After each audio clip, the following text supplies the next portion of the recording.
Hello again, ladies and gentlemen. Can we talk about Jem and the Holograms?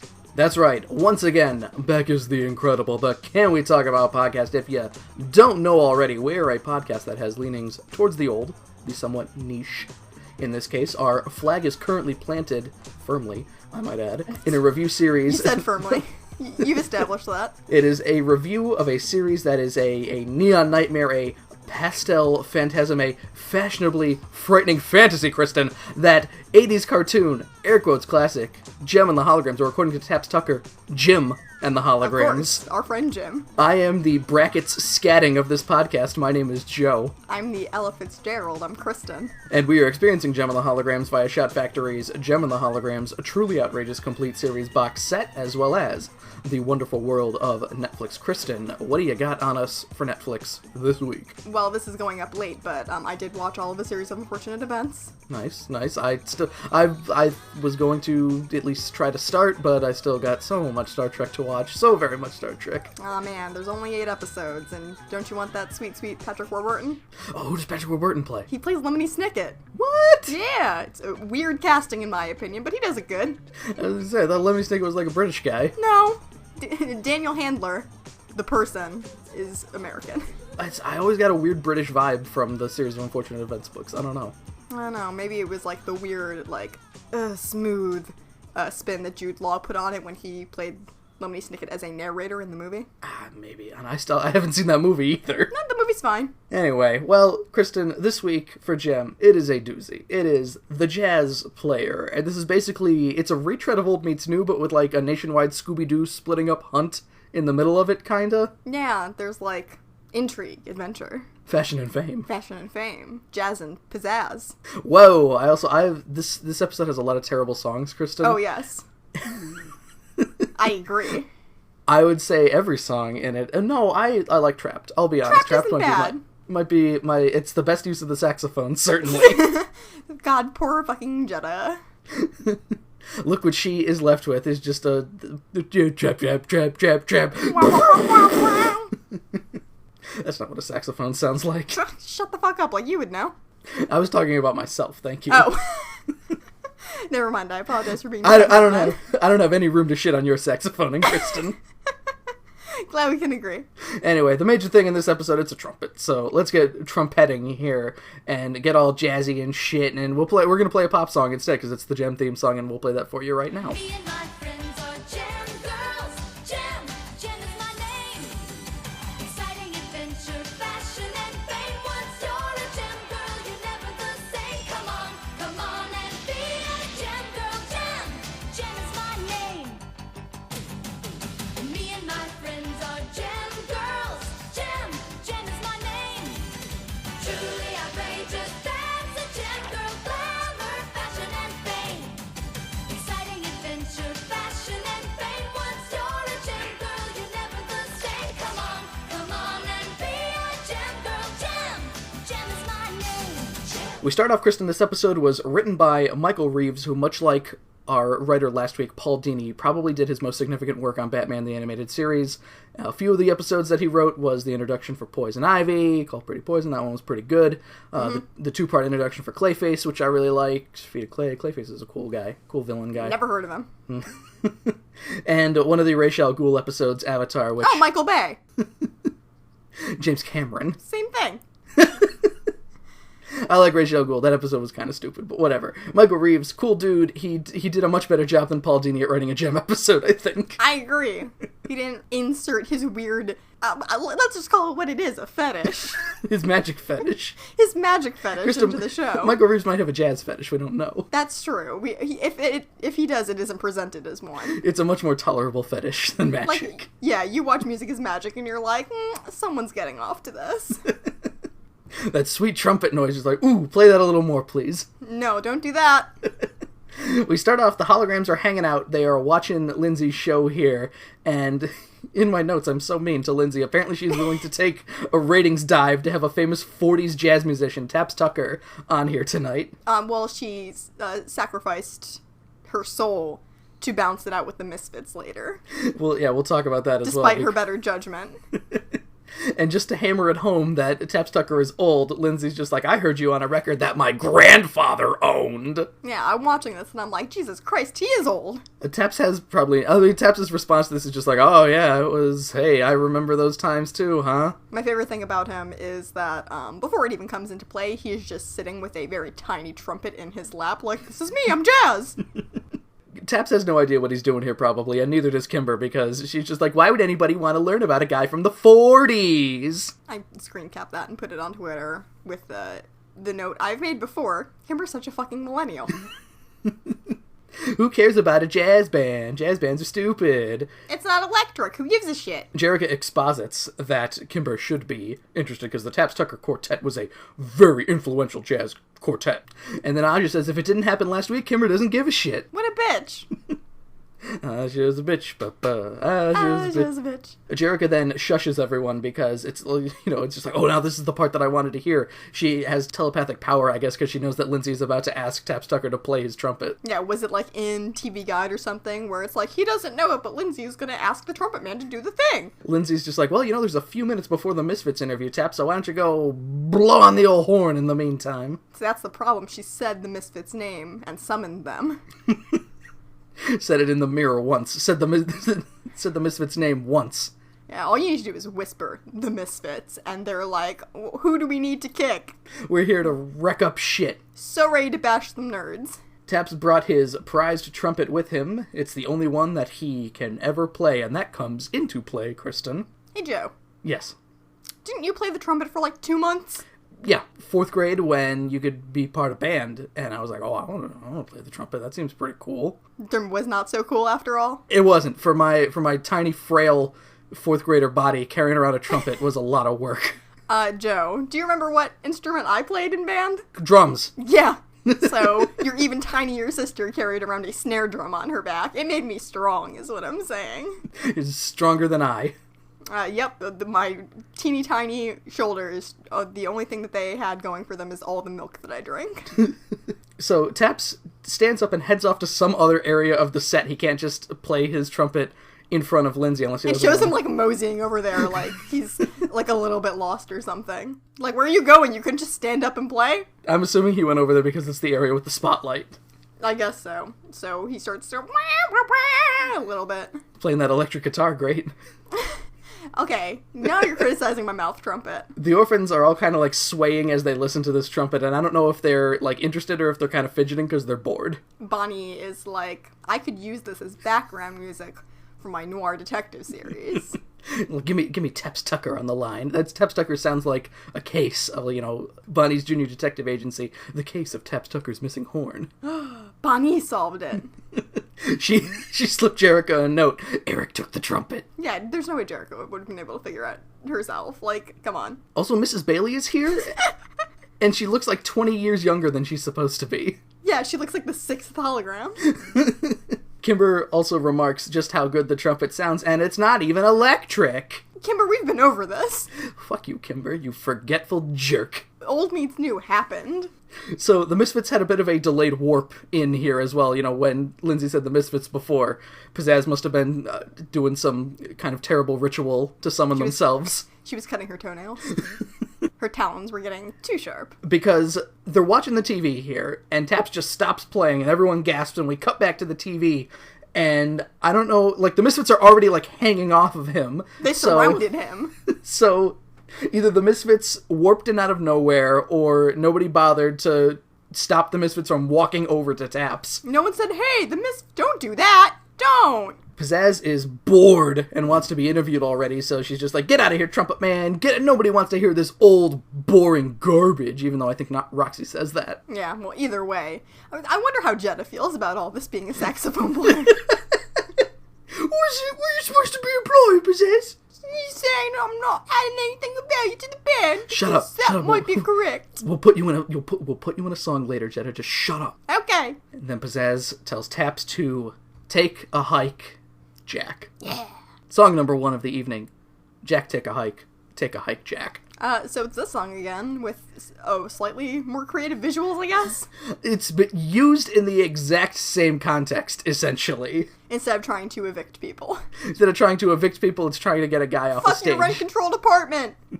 Now this time it's fuck your jazz! We do have some more interesting visuals. The Misfits are on a laser platform. Pizzazz, throughout this song, is one a giantess and two summoning lightning. Yeah, I'm into it. Like, the first shot of this where it, like, slowly pans in on Pizzazz from behind. She fucking wields her very long nails like they're literally claws. And I'm like, I love Pizzazz so much. And then a solar flare explodes from her back. Yep, that sounds right. We have images of Taps running on a keyboard highway being chased by instruments. The Misfits are on motorcycles at one point. They want this old man to die. Somehow they aren't gaining on Taps either.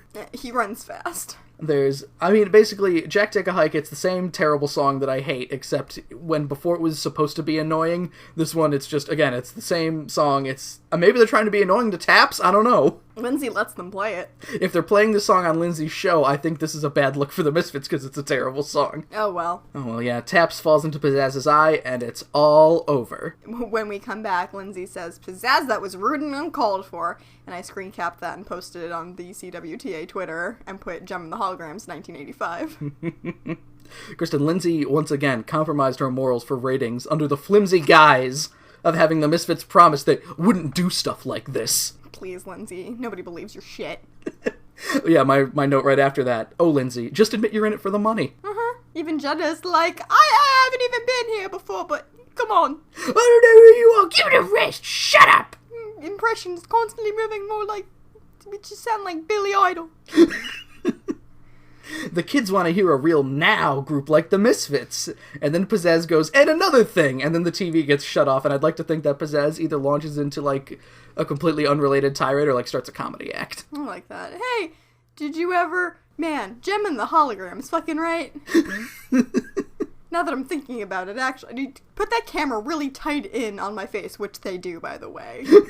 When they turn off the show, it's like a real tight close-up on Pizzazz's face as she begins to make an individual hour-long list of everything she hates.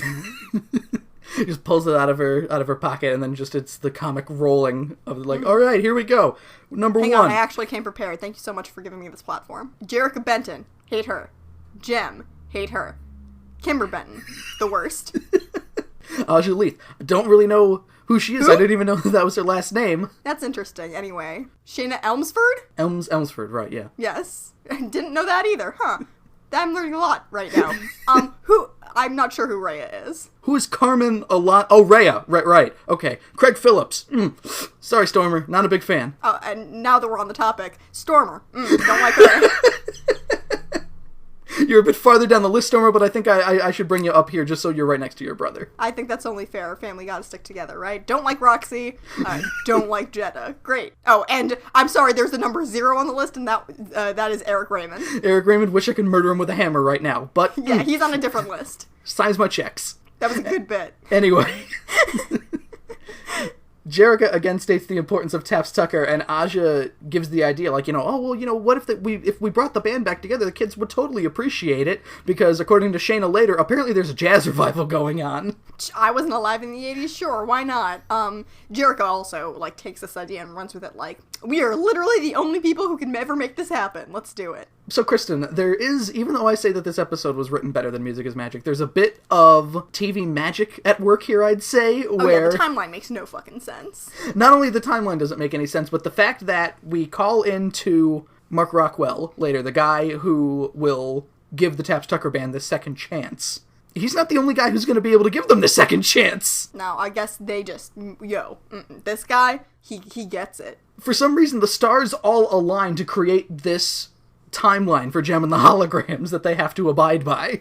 Yep, it's a cartoon, that's how it happens. It's a cartoon. Anyway, Aja takes out, conveniently they had a Taps Tucker Band album, which if they're from the 40s, now I'm not an expert on album covers from the 40s, but I would have assumed that instead of everybody in, like, silhouette, it would have been a picture of all 4 of them. Yeah, you would think. But that's just a little nitpick that doesn't even make any sense. Anyway, Kristen, we cut and they're flying into Chicago O'Hare Airport. So, O'Hare Airport is in Chicago. This is where Taps is. Which means, at one point they either bring Taps back to LA, or they're flying between Chicago and LA between individual scenes. They have so much money. It's been a while since we've been at an airport. Also, I will never forget that O'Hare and Midway are the two Chicago airports, because I got a question at bar trivia once, which was, O'Hare is one of the airports in Chicago. What's the other one? And the fact that I couldn't remember Midway, when it's a game studio, made me want to bash my head off of a wall. To be fair, Kristen, I don't think a lot of people know that there's 2 airports in Chicago. You know, there's 2 in Houston, too. Why do you know that? Because I work in travel, Kristen! I keep forgetting. I'm sorry. There's 3 for New York City. One is JFK. And LaGuardia and Newark, which isn't technically... Newark is New Jersey. I heard people die there all the time. I assume it has something to do with the New Jersey. Anyway, we don't see them getting off the plane here, but we do see it land, and they're all in the plane, and here's where Shayna says about the jazz revival, and I thought about it, Kristen, maybe there was a jazz revival in the 80s, which is why they gave the Misfits a saxophonist, maybe? Maybe? Again, I wouldn't know, and I don't feel like researching it. Everything makes her... There's a revival of everything eventually. We wipe to Jem and company arriving at a kind of crappy hotel. Rhea says something in a very Spanish accent. I didn't write down what it was, but Rhea speaks... She's like flipping every single syllable that she says. It's like, you do you, I guess, Rhea, but she definitely wasn't doing this before. She just, before the episode starts, Rhea just goes over to Jarek and she's like, I'm going to try a new thing. I'm going to try to appeal more to my heritage, I guess. Let me know if it sounds racist. And then she says one word and Jarek's like, whoa, what the fuck? And Rhea can't be stopped and she keeps it up. Taps answers the door to it. Now, it said that this was a hotel outside, but I don't know, does Taps live at this hotel, I guess? If it's a hotel, it's a shitty one. Yeah, I don't know, whatever. Taps answers the door, and he just goes, Jem and the holograms, what are you doing? This is such a surprise. I love your music. And Jem does not even bother to introduce herself. She just goes, we love your music too. We need to get the band back together. We don't have that much time in this episode. Woo, let's go. So Jem lays out the plan to Taps here to get the band all together, and Taps is just like, oh, I don't know where, I don't even know where everyone is, but... It's the 80s, how are we supposed to keep in touch? I don't got no cell phone. So Jem is just like, don't worry, I got you. Can I use your phone? Yes, that phone. And so Jem has this idea in her head already that she's going for. And... Taps is, he kind of like, yeah, go ahead and answer weren't we talking about my band? Why do you need to use the phone? Shh, band, phone time. Give me the phone. Phone. I had no idea what the fuck Jem was doing here because we get a one-off character. Yeah, we see Rockwell Records, and Kristen, it is nighttime in LA when we see the outside of Rockwell Records here, which doesn't really gel with the 24 hours that we get later, but... Fucking whatever. Eric Raymond is inside here. Conveniently, Eric Raymond is inside here selling old jazz tapes to... Mark Rockwell here. See, Jem and the Holograms is the specter that haunts Eric Raymond. Eric has to do something not music related, but even then, Eric could just be like, okay, here we go. Because look what happened in Old Meets New, and it's just like, I have a real estate opportunity, and here are Jem and the Holograms fucking it up for me. Yeah, I might have conned someone to get some jazz tapes, but I'm gonna sell them. Yeah, Eric, for some reason, is acting like normal Eric here, like really slimy, even though it sounds like he's doing a legitimate business deal. Yeah, like he says, I got these for a song. First of all, great pun, I know. And second, it's like, just because you were shitty about the amount of money you offered someone for something doesn't mean you're doing anything illegal. Like, we know he's a bad person. Calm down. But he's a good businessman. Debatable.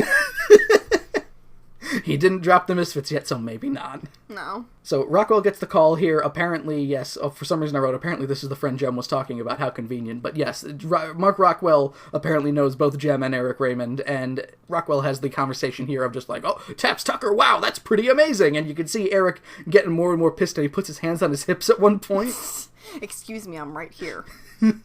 So he hangs up and just basically turns to Eric like, well, I'd love to buy your stupid jazz tapes, but I got the Taps Tucker band, so fuck off. And Eric is like, okay, to be fair, I have something that I can deliver immediately. And the Taps Tucker band has not been within 50 miles of each other. 100 miles of each other? It was my mistake for doing measurements. I have a problem with where Duke's Landing is, but we'll get to that. Eric basically says, the Taps Tucker band has not been together for 40 years, so why are you hinging your bets on this one? Oh, I don't have money for both. It's like a gift to the Magi for music. Let me sew my hair so I can get both. Oh no, you bought me a nice comb. Oh no, I sold my ears. I can't listen to the jazz. So Eric threatens to walk here, and Eric says he has a bunch of other buyers lined up, and he doesn't, I guess, No, but... he gets his bluff called later. Before Eric leaves, Rockwell's like, wait a minute, Eric. I'll have your answer in 24 hours, and then... I was just trying to think to myself that maybe Eric buttered Rockwell up and he was actually going to be paying too much for the tapes, but that only makes sense if Eric, doesn't tell him that he paid very little for them. That's not leverage. Yeah, wait a minute. Yeah, why would Eric show his hand like that? Look at these... Well, he says that they're both gonna make a lot of money, so maybe Rockwell is just... Maybe he has something in the contract where it's 30-70 in Eric's favor or something. See, all they need to do is have him be like, they were very expensive and I'll let you have them for this price, instead of Eric saying yo, they were cheap as shit, ha! Wait a minute, what is Rockwell even paying for then? When, if Eric says that they're both going to make a lot of money, and Eric boasts about how little money he paid for them, why would... Okay, I think it would be, on the initial deal, Eric makes a lot of money, and the, reselling of the tapes would be where Rockwell makes his money back. Okay. Theoretically. Alright, Hey, the cartoon should have explained this. But then Eric shouldn't have been like, I got them so cheap. And now you're paying out the ass for them. How bad for you? So this 24-hour timeline is set here. And just because we need a cartoon thing and they're under the needle, and it's supposed to create some drama, and for some reason, Rockwell's response to all this is, oh, sorry, kid, that's showbiz. Fuck off! He calls Jem back, and he's like, well, I have another deal lined up, and Gift of the Magi, so... Why not try selling to someone else if Rockwell's going to be all fucking wishy-washy about this and give them a time limit that's unreasonable? Because Eric doesn't actually have another buyer. Also, it's the music biz, it's not showbiz. Yeah, come on. We cut back to Misfits music. Eric is briefing Pizzazz on the situation, basically, your mission should you choose to accept it. Stop Taps Tucker from getting his band back together. What can we do? Kill Taps Tucker. Pizzazz is just done. Snap my fingers, he's dead. It's like Charlie's Angels, but there's only Pizzazz, and it's Eric's devil. Oh, shit. Oh, man. I love it. Here's where Eric basically also reveals that he was pretty much bluffing because he's like, I need this deal. Well, Pizzazz does say, well, what the fuck's in it for me? I can go make chaos whenever I want to. Pops in a piece of gum as she's asking, what's in it for the Misfits? By the way, I'm littering in your office. Fuck you. Eric promises an unbelievable publicity blitz of the Misfits' next album, and that Pizzazz's face will be plastered all over the countryside, which, Kristen, is very awkward or deliberate wording. Does that mean that a bunch of farmers are going to see Pizzazz's face? Pizzazz is going to have her face on the side of a barn. Rural America is going to be real big Misfits fans. And then Pizzazz goes, I thought you said the countryside. And Eric's just like, this is the countryside, that barn. Do you think Amish people would regard Pizzazz as the devil? Her hair is such an unnatural color. Ah! I hate this. The publicity blitz is enough for Pizzazz. I guess she just she provides the helpful information that stealing Taps' trumpet will put a stop to the plan, even if they get the entire band back together, because Taps only plays that one trumpet, and then Eric, kind of hand rings and goes, oh, Pizzazz, I like the way you think. Ugh, super competent Pizzazz. She makes me so happy. So we fade to Starlight Mansion at this point, Kristen, and we start with Synergy, who has uplinked to the IRS database. That sounds illegal. I was going to say, can't the CIA, trace this shit back to Synergy? I mean, maybe they see something, it's in the CIA office, it's sir, we just had a lady computer that looks like a purple Olivia Newton-John access our files on people from the Taps Tucker band. I guess the CIA was like, well, I guess that's not that important. We'll wait and see. If they're assassinated, then we'll have a problem. But otherwise, who gives a shit? Also, Synergy has a printer built into her. Synergy says, would you like hard copy? You missed a thing there. Jem doesn't go, I think, Synergy, are you missed alright? an indefinite article. You say there's an article that you missed there. And then just beep, boop, boop, and prints it out. She makes some dot matrix printer noises. But with her Olivia Newton-John mouth. She's like, beep, beep, boop, boop. So everyone is gathered here together, and everyone gets handed out their fucking Charlie's Angels mission briefing now. Yep. Where Shayna... Should you choose to accept it? Shayna is going to Duke's Landing to find saxophonist Ace O'Toole. Kristen... No, I thought he was the drummer. Wait a minute. Why does Ace O'Toole have a drum kit in his bar if he's the saxophonist? He's not the one with the bar. Aja... No, wait. No, you're right. Hang on. He does play the drums. What the fuck? No, he doesn't. He? What? Does he? I don't remember. I don't remember Jazz Has now. I can't remember who was playing what. Okay, who cares? Whatever. Shayna's going to Duke's Landing, a place that doesn't exist because I looked for Duke's Landing on Google Maps and I got a restaurant Google laughed at you. in, like, British Columbia. Yeah, right, okay. Aja is going to Seattle to find Joey London, drummer. For some strange reason, I kept thinking, oh, yeah, Joey London. I was just going to London. It's not how that works. Joey, in London. Yeah, Joey. In London drummer.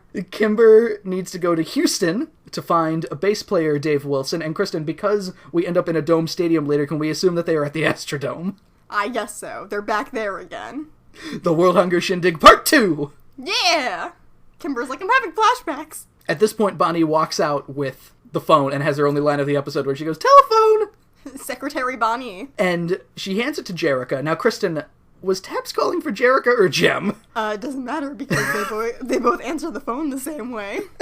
Hi, it's me, whoever you think you're talking to. Taps relays the information. We don't hear him talking here. It's the one-sided Bob Newhart phone call here where it's just like, what? Your trumpet's been stolen. Timmy's down the well. Rhea and Jerrica are the only ones left, so they are on trumpet-finding duty here. Oh, we were gonna have Deirdre play us her shitty guitar while we drink mimosas, but... And we just criticize her guitar playing.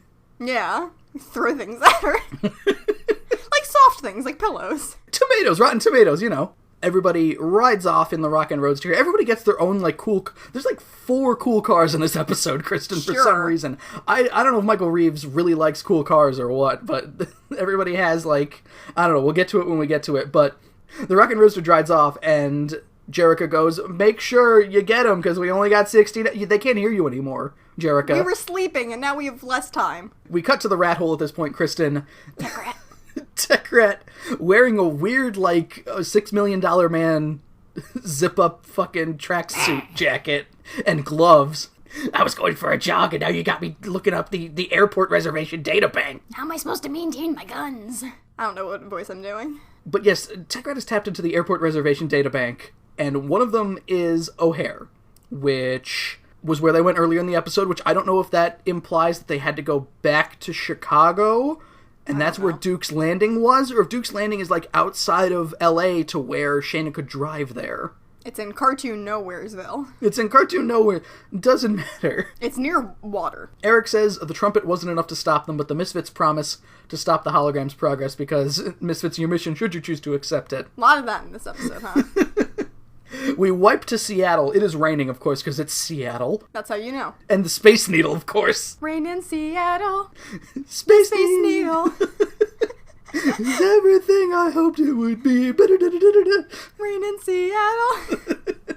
And then they meet Dr. Frasier Crane. Whoa, nice. Aja walks to a place called The Pit, which Joey is just here. I don't know if this is also an apartment complex, but it just says The Pit. This is an apartment complex named The Pit, so that's how you know you're in trouble. Stormer's hanging out wearing her Carmen Sandiego garb, except not in Carmen Sandiego colors. It's a trench coat and a hat. Come on, Joe. Carmen Sandiego, Kristen. No.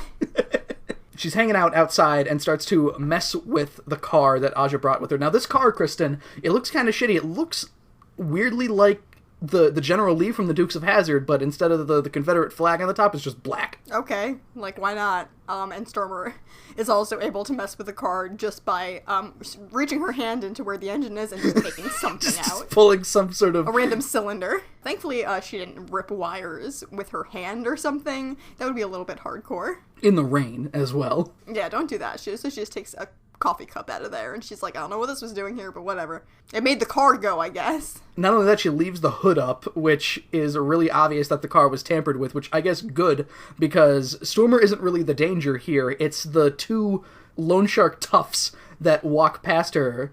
Aja's hanging out inside with Joey Drummer here. What's his face? Joey, what's his face? Joey, what's his face? Okay. Loan sharks aren't legitimate financial options. Typically, you hear loan shark, that's bad. Okay? Right. Let's make that clear first. He is dodging people he owes money to. They are... Okay, to be fair, they're gonna throw bricks into his knees.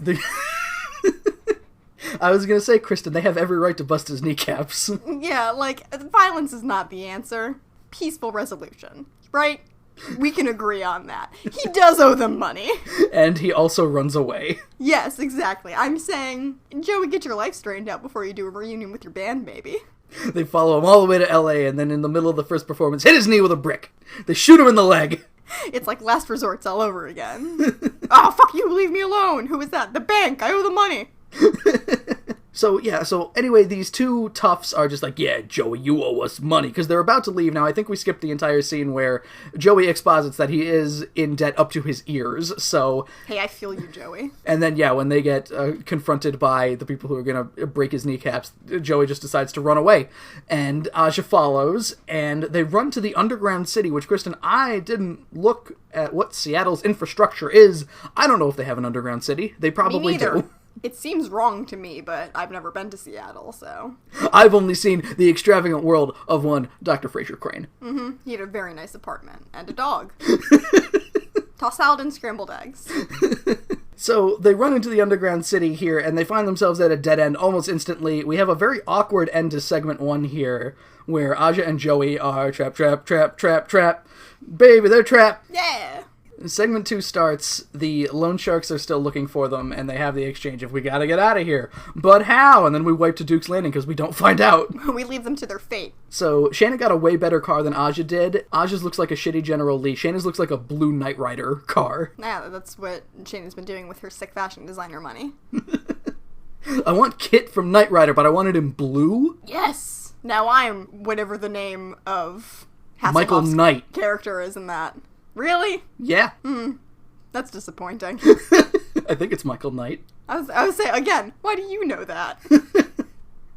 She meets with Ace at his bar, and Ace he's living pretty good now, so he doesn't really need the Taps Tucker band. He's got a fishing boat, Kristen. He must be doing pretty well for himself. Does he care that his old friends are in poverty? The last thing he wants to do is go to Los Angeles, which, Kristen, again, where the fuck is Duke's Landing then? Who knows? Jetta and Roxy are outside, and apparently they can hear all of this conversation through the window because they're just like, oh, we don't even have to do anything. Cool. And Jetta, being evil, she creates their own problem by going, oh, it doesn't hurt to be sure. As it turns out, it helps because Ace invites Shayna out for some time on the fishing boat, and then Roxy's just like, aha, sabotage. Disaster boat. Disaster boat. Jetta's like, so we got this thing in England, right? We call it a disaster boat. And Roxy's like, oh shit, we have that too. I think in England it's a disaster barge. Also, I'm starting to think the more and more I do it, I don't think our Jetta accent is funny. So Ace and Shayna head out fishing. Shayna still thinks she can change Ace's mind, but she's also enjoying the sea air. Hey, Shayna, you only got 16 hours. So she catches a fish here too, and then some storm clouds start to roll in, and... It happens that quickly. It actually does on the ocean, doesn't it? Isn't that one of those things where you always got to be ready for like at the snap of a finger for the weather to change? Know. I don't know. I don't go on boats very often. We are distinctly landlocked individuals. Ace goes to start the boat, but apparently it's out of fuel, and Roxy punctured the fuel tank, I guess. She punched it so hard it started leaking. And he goes to use the radio, but the radio's dead too. And the storm starts, and then Shayna's next line is, looks like we're next! Pessimist. Yeah, come on, Shayna, don't be negative. Roxy and Jetta are driving in some, weird red concept car. I would have liked to have likened this to a TV show car, but I have no idea what it is. We don't see who's driving, either. They're just both floating. They're both sitting in the driver's seat. Just on top of each other. All 4 hands on the wheel. Jetta and Roxy are in hate love. Jetta commends Roxy on the sabotage plan as well, and this is the first nice thing Jetta's probably ever said about Roxy. It's basically equivalent to a kiss. By the time they get back, the deadline will be up. So we warp to the Astrodome at this point. It has to be the Astrodome since it's Houston and all. Kimber is talking with Dave inside. Kristen, he is a janitor. Things are grim for everyone in the Taps Tucker band but one person. Oh my god. Do you think Kimber, takes inventory of all this and is just like, I should save my money. Oh my god. Hey, custodial staff is a respectable profession. Better than... What did he play in the band? I don't even remember. Was he No, he's not saxophone. Bass? He's not drum. Bass, thank you, yes. More lucrative career than a bassist in a jazz quartet. You know what? That might be true. So we really shouldn't poo-poo this guy. Record labels took a lot of money back in the day. Uh-huh. Anyway, Tech Rat and Pizzazz are here. Tech Rat is wearing his normal clothing again for some reason. He's not getting swole anymore. Not anymore. You can say that for later. Now, work. And as Kimber and Dave try to leave, Tech Rat engages the electric locks to keep them inside. Even Dave's key doesn't work. Oh, no. Things don't work like this, but okay. Pizzazz is pissed that she was left here with Tech Rat, too, and Tech Rat is like, why did you even come along? And Tech Rat's like, because I'm an electronics genius! Unfortunately, we will soon see being an electronics genius doesn't mean shit when the power is off. And then Pizzazz plays them a song in the Jumbotron.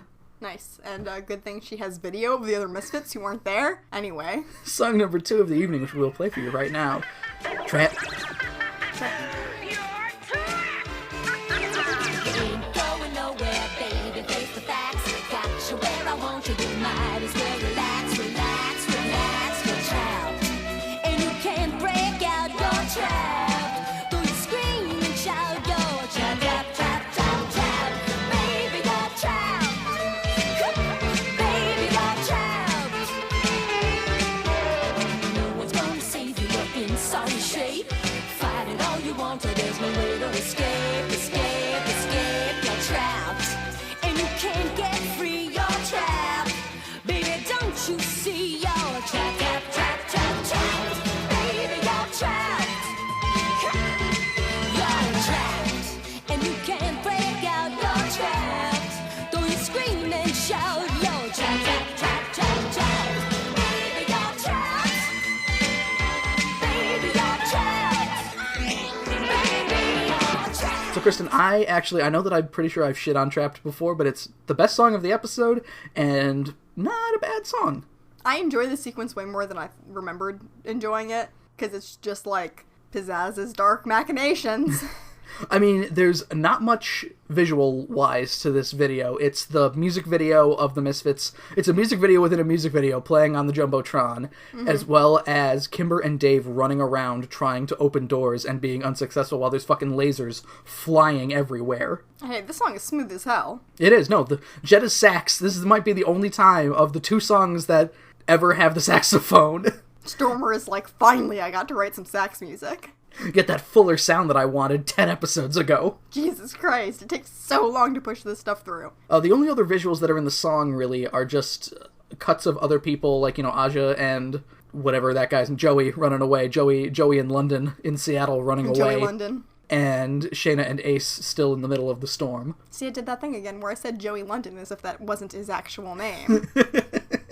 Joey Seattle is what I should be saying. Pizzazz is laughing when the music ends, lasers firing everywhere, and then we just suddenly cut back to Ace and Shayna, still on the high seas. Yeah, so the water's getting real wily and encompasses them, and Ace is gonna die. Ace gets knocked from the boat into the ocean, and we end segment 2 with Ace calling for help, and I believe, Shayna even goes, Ace! And that's it. Well, good thing Shayna is an Olympic swimmer. Olympic swimmer, Shayna Elmsford. That sounds right. That sounds, I believe it, actually. Segment 3 starts, Shayna throws out a life preserver, shows off those Olympic swimming skills, gets one of her own to bring Ace back to the ship. Kristen, I thought Kimber was the Olympic swimmer according to... Oh, fuck Kimber. I didn't see her doing any big heroic gestures in this. She's the only place where it's not raining, either. Also, when they get back to the ladder on the boat with the life preserver, they just ditch it in the water, which seems short-sighted.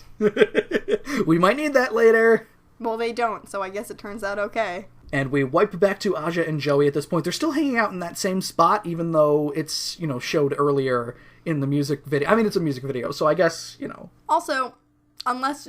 Okay, I have issues with the cartoon presuming that all of these events are taking place at the same time, because so far, Shayna has spent a lot more time with Ace than Aja has with Joey. If anything, they should have given us, the 24 clock in the corner, maybe, or had them play out in sequence, how about? Yeah, it's very confusing the way that all of this is put together. Because God knows, because if it's all the time with Shayna and Ace happened between the first time we saw Aja and now, there's 10 hours that probably passed. And we haven't seen Jem and Rhea yet. Stormer starts to feel bad, basically, that... They're gonna get their knees bricked. the old man's gonna get a brick to the knee, I better do something. So she takes a brick to the window. Nice. The lone shark thugs go, wait it! That's my exactly what they impression. do. Yeah, of random bad guys in a cartoon. That's what they sound like always. And Aja and what's-his-face are able to escape. I keep forgetting everyone's name. Joey Seattle. Joey Seattle. So they hail a taxi and immediately head for the airport. And Stormer's response once everybody is safe is, Pizzazz isn't gonna like this, but I don't care. Stormer don't do no murder. Stormer just does destruction of property, throwing brick through window. Whatever, Seattle was shitty to begin with. Hey, don't you talk about Dr. Frasier Crane City like that. I'll do whatever I want. Come get me, Kelsey Grammer. He hears the blues a-callin, Kristen. I don't care. Does he hear me a-callin? Fuck you. We cut to Taps and Jem with Rhea. Jem and Rhea are, here with Taps. I'm assuming Taps is in LA at this point, Kristen, because if the sequence of events, if Taps is in Chicago, this then goes Chicago, go to Misfits Music in LA, back to Chicago, back to LA. Joe, I really don't care. I'm gonna assume they're in LA. My favorite thing about the Jem and Rhea sequences is for long stretches at the beginning of the sequences, Jem has so much to say with other people that it looks like Rhea is just going to stand there without saying anything for the entire thing. It's better that she doesn't. Yeah, honestly. He has no idea who could have stolen his trumpet, but Jem got that note from Bonnie. Yep. And he's just like, Eric Raymond. She calls Rockwell, and she is like, who are you making the deal with? And he's like, I thought it was your arch nemesis Eric Raymond. And she's like, ugh. So yeah, she gives Rockwell a call real quick here, trying to play it off like she was the one who, put all the pieces together and not Bonnie stealing her thunder, goddamn. Ugh, Bonnie, you showboater. And when Jem hangs up the phone here, we get Samantha Newark showcasing, I think we've mentioned this before, Kristen, where Her weird verbal tick. she can't say very, she goes, thanks very much. Like, she really leans into it, and that's what makes it weird. I don't know what, that has to be like an accent thing, right? I don't know where that would come from, like a dialect thing. I don't know why my first instinct was, is she Canadian? I don't know what that means at all. English-born American singer-songwriter, according to Wikipedia, so maybe that's a British thing, who knows? Who knows? Jem tells Taps it was Eric Raymond, and Taps goes, who's Eric Raymond? We do not have time to explain, dude. And then Rhea is just like, but how are we going to get the horn back? And Jem has a plan. I'm here too, by the way. And Kristen, we are foregone the entire fucking virtuous mission, weapons and equipment OSP getting into Misfits Music here outside of Eric's office. Yep, they're like, here we are. It's just literally a wipe, and Rhea goes, okay, we're here, now what? Hi, I'm Jem, and this is a-hologram. I'd like to think, yes, that they just go to the front desk of Misfits Music. It's like, can I have Eric Raymond's office, please? Do you think maybe all they need to do is be like, I'd like to sell Eric Raymond Starlight Music. Where can I go to do that? And they were like, oh, fucking sweet. Jem's plan, Kristen, is touching her earring and going, synergy, make us look like exterminators. See, the plan I would have gone with, let me see if you could follow this, Joe, is, hey, turn me into Pizzazz and someone else.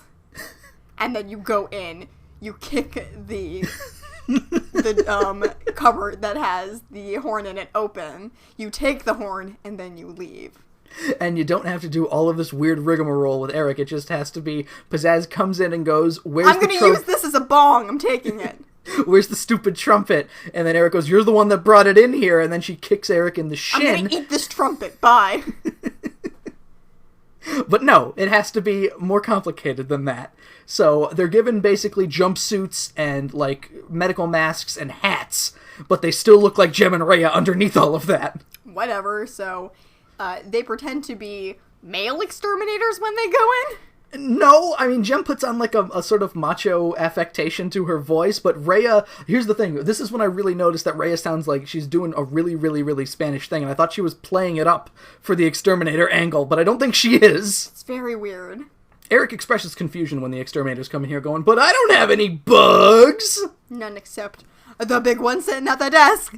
Whoa! Get out of here, businessman! Go! Get out of here! Go trade stocks! Gordon Gekko, get out of here! So they say, if you want it to stay that way, you should let us do our job. Also, I'm gonna gas you if you don't leave. You better get out of this room unless you want to be fumigated. You don't have a paper mask like the ones we are wearing. You want to leave, bud. So Eric gathers up his papers on the desks and leaves. I thought Jem just closes the door. She doesn't lock it. No. I could have sworn there was an animation of her locking it, but I don't think she does because Eric gets in very easily. Yeah, like 2 seconds later. They start looking Kristen, again, sort of passage of time thing. God knows how long they were looking around the room. And It's Eric, a big office. not familiar with exterminator procedure where fumigation could take 24 hours probably. Yeah, Just right. Opens the door and goes, "Are you guys done yet?" And sees them. They found the cabinet where the horn is, which has glass on it, so it's completely visible, by the way, idiots. They take it out and put it into one of the bags that they're holding, which is a hologram bag, by the way. You're right, I didn't even think about that. And Eric comes in just in time, I guess, to see it drop through the bottom of the bag. That's what should have happened. And he's just like, "Wait a minute, what did you just put in that bag? You're thieves. I hate deception and I despise liars." There are 2 potted plants in here. Let me kick them both over. As Eric is threatening to call the police here, Jem just, again, talks to her earring. "Synergy, need your help again. Why don't you create a hologram trumpet?" Does she have to be so conversational about it? Like, so many other times she just uses, like, keywords to Synergy. She just touches it. She could have just touched her earring and goat trumpet. And it's like... Synergy, decoy. Or anything. And then...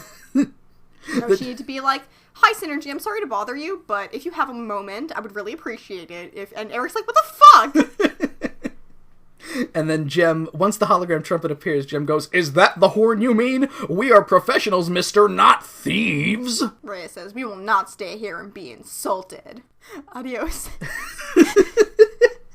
So they leave, and Jem says, Jem exposits immediately, "Without the earring making the connection, the hologram won't project for long." And Eric doesn't find very much trouble in the fact that he's staring directly at the trumpet and then it disappears. He's just like, "What the fuck?"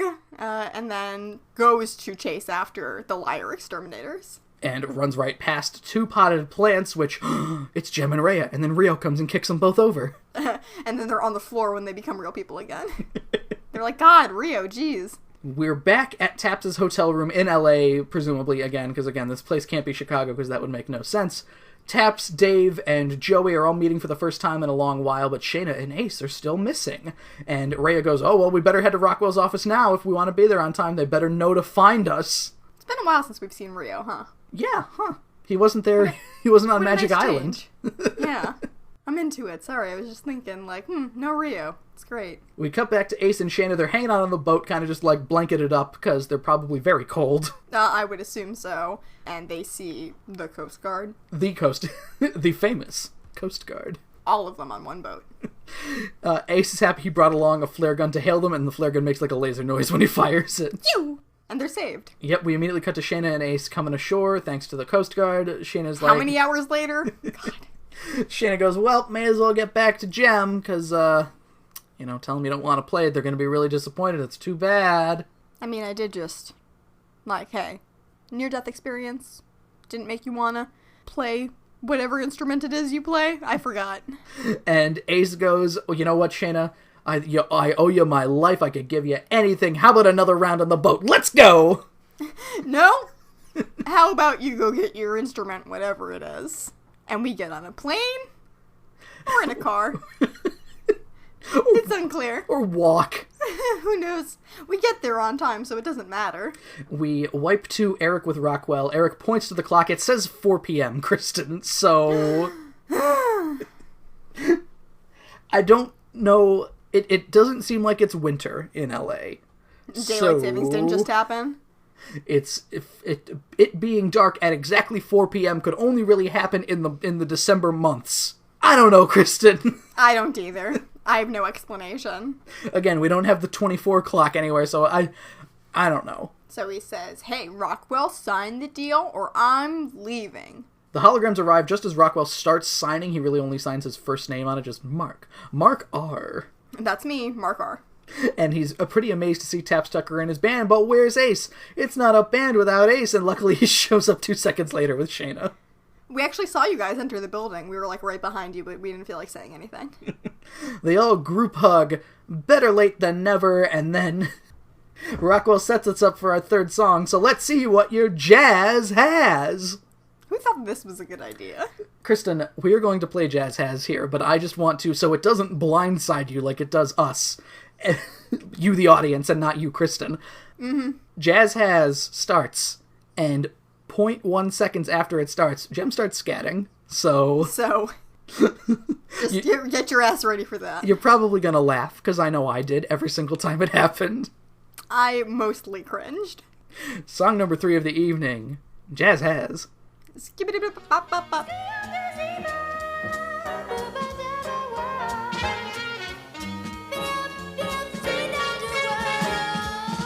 Jazz has the sound of St. Louis blues. Yes, jazz has razzmatazz. Just get you tapping your shoes. That's what jazz has. Jazz has the wail of the saxophone. Yes, jazz has Dixie pizzazz. Sounds of the night, funky and light. That's what jazz has. Jazz makes music come alive.